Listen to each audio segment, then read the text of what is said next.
Now that we have some images, let's add some sound to really dress this thing up even more. So how are we going to do that? Well, instead of going to clip art, we want to stay on the insert tab, by the way, and you want to stay in that insert toolbar, slide all the way out here until you find audio. Select audio, and you can go use an audio from a file that you've saved. You can use clip art audio, or we can record audio directly.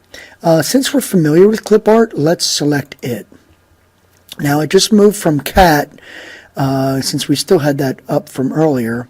So we're going to select what kind of sound? Well, let's go back to the dog slide and let's select a dog bark. So type in dog bark and select go. It's loading some files. Panting dog, 1 deep bark, howling dog, yappy dog, 3 barks, dog with a growl, noisy terrier, Rottweiler bark. Pick one that you want to use. I'm going to go right click on that and do an insert. Left click the insert and it's going to move that sound over to your stage. So you take it, move it where you want. Maybe I want to put it up near the top. And then listen to the sound. So you run the arrow to advance the sound and make your decision. Let's use it. We want to keep it. Click off that. Now you have the icon for sound up in the slide. Once again, to be fair and balanced, we need to do the same thing for cats. Let's select, instead of dog bark, we'll go cat meow. So cat meow. First off, we got to make sure we're on the right slide. Go over to your film strip window, select cats, and go back to your clip art sound tool and choose. There's cat meow purrs, cat meow. Let's just grab the first one. Again, right click this wave file, choose insert, and it will fall right onto the stage on the slide. Again, we don't want it to be over our text, so we'll move it up and listen to what it sounds like to see if we like it. Select the arrow, and we're good.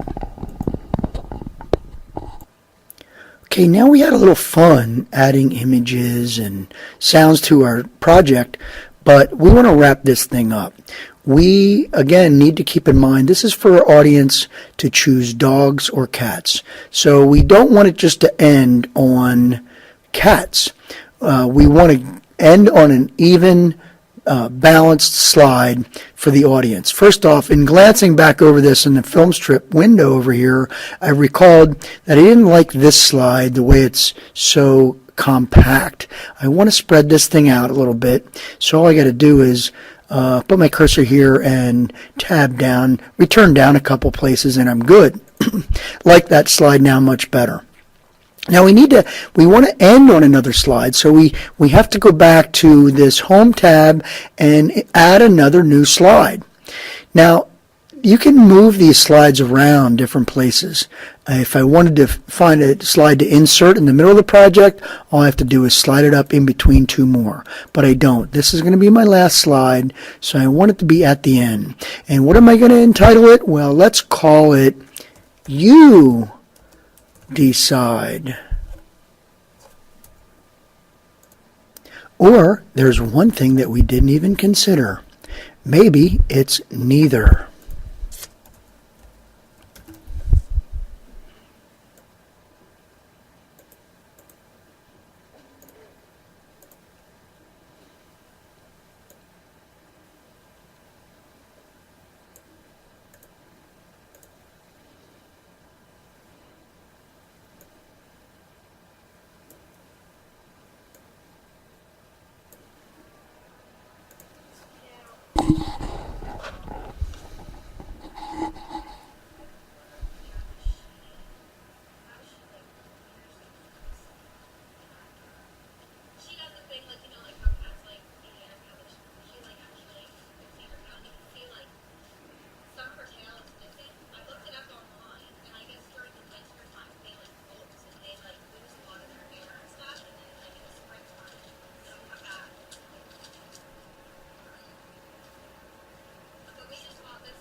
You didn't see that one coming.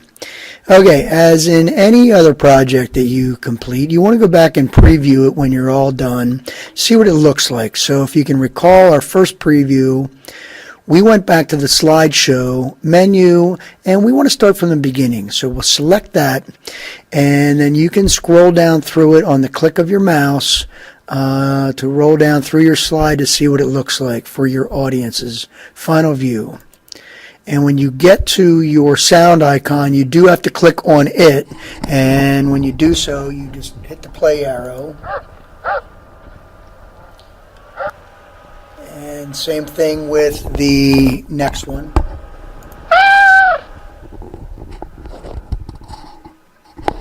And same thing with the video.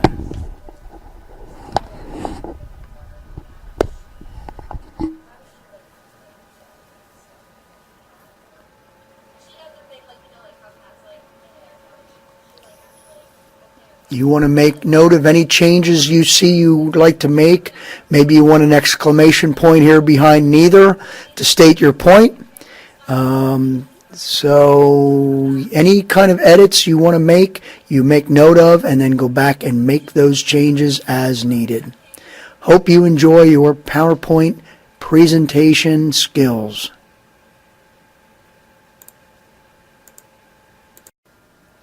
As with anything, the more you work at it, the more you learn and improve. You can complete this entire project in under 20 minutes.